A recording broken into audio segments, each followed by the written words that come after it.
12 months' time. Thank you, Mr. Chair. Peter Aldous. Thank you very much, Mr. Robertson. It's a pleasure to serve with you in the chair, and I congratulate my honourable friend, the member for Beaconsfield, for securing this debate and for her graphic and very personal assessment of the current position.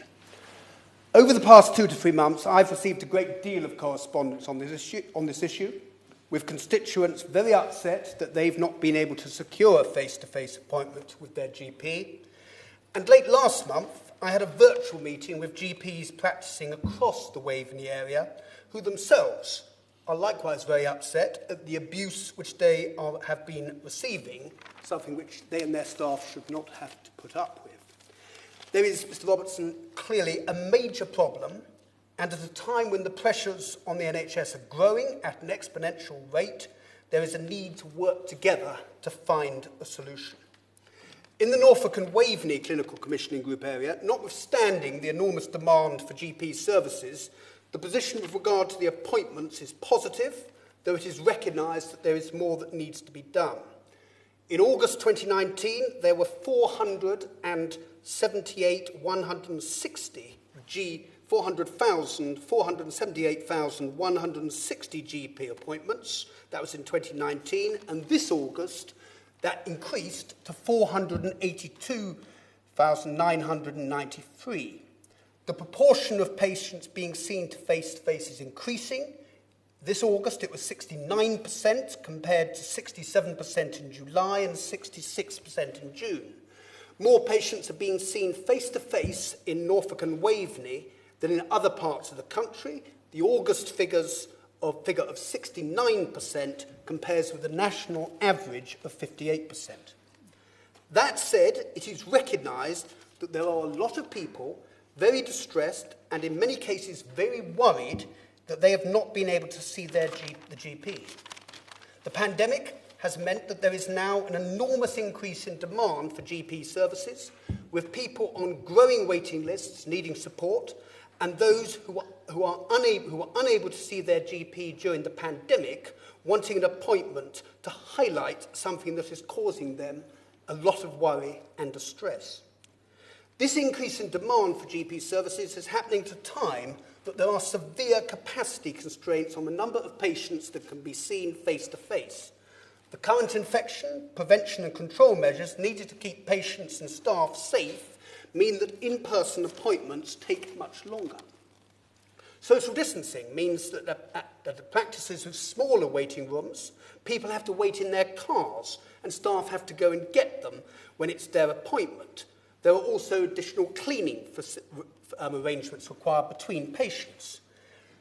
There is a need to improve and standardise the way that remote appointments are operated and to also adopt a whole team approach, as there are many cases where a patient doesn't always need to see their GP and can often be cared better by a physio or a pharmacist. Member give way? I will give way on that point. Thank the member for giving way. He's making some very interesting points. I wonder if he'd agree with me that it's important that there is that the government reviews the outcomes of patients that have been seen consulted remotely, because I've had harrowing stories from my constituency of people, one woman who thought she had a very minor ailment. Actually, she didn't get seen by a GP and she ended up with life-changing surgery, and she will never be the same again. So, I think it's important that, there is a national review of what has happened to these patients in these situations, rather than assuming that because a patient doesn't come back doesn't mean to say that everything's all right. Peter Aldous. I'm most grateful to the honourable member for that intervention. I would agree wholeheartedly with her. The more evidence we have, the more we can get these remote forms of working operating much, much better. Mr. Robertson, I mentioned previously the abuse that GPs and their staff are receiving, and I should emphasise that is only coming from a small number of patients, but nevertheless it is making general practice a less attractive and often quite unpleasant place to work, and this risks making GPs and practice staff harder to recruit and causing existing staff to either retire early, choose to work elsewhere in the NHS, or even to leave the health service altogether.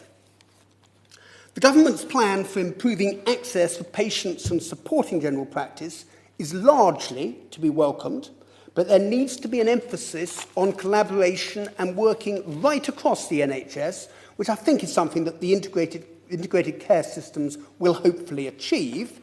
It is also vital for the government to see through our manifesto pledge to increase the number of GPs and other primary care professionals.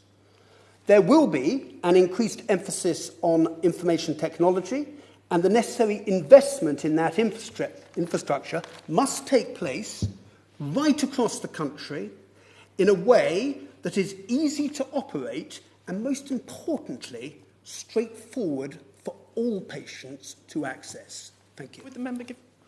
Thank you.